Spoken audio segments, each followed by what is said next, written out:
The Forgotten Mermaid. All Lost Hearts May Be Redeemed, by Gregga J. Johnn. 2. The good captain found lodging in a meagre bed and breakfast, as opposed to the local tavern. With his credibility shot, due to his fantastical questing, he did his best to savour even the smallest shred of sensibility. Thus he submitted himself to a luncheon at a table shared with a travelling preacher and his wife, in respectability and gentility, while those more akin to his transportation lifestyle swaggered and swore at each other in the town's local pub. "Are you a merchant sailor?" the young, rosy-cheeked wife inquired of him as he adjusted his coat in sitting. "By trade, yes, ma'am." He settled his captain's hat on his lap and smoothed back the dark waves of his hair.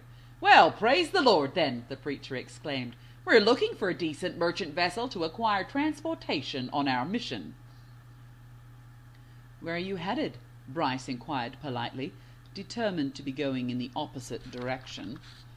The preacher paused a moment, with eyes closed, and breathed a soft, deep breath. When he reopened his eyes, he smiled and said, "It would seem we are going wherever you are."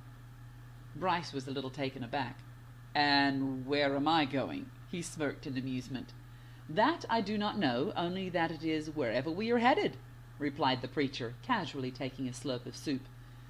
Bryce, accustomed to being accused of eccentricity, thought that perhaps he might have met his match. The preacher's wife smiled and placed a gentle hand on his forearm. "Forgive my husband's commentary," she politely explained.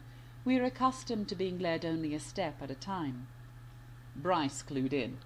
He wasn't ignorant of the ways of the church. His own uncle had been a career clergyman, although his career choice was more for the provision of a comfortable home on the estates of a distinguished family and the freedom to roam within the society of such. He was not typically a spiritual man. He only taught the ways of the Bible as one might teach a roomful of snotty boys the ways of Shakespeare or Milton. Thus, Captain Deleuze couldn't hide his sarcasm as he inquired, "So, God just told you to follow me?" "Not at all, my good friend," the preacher smiled back, teasing. "He just told me to follow him. On your ship."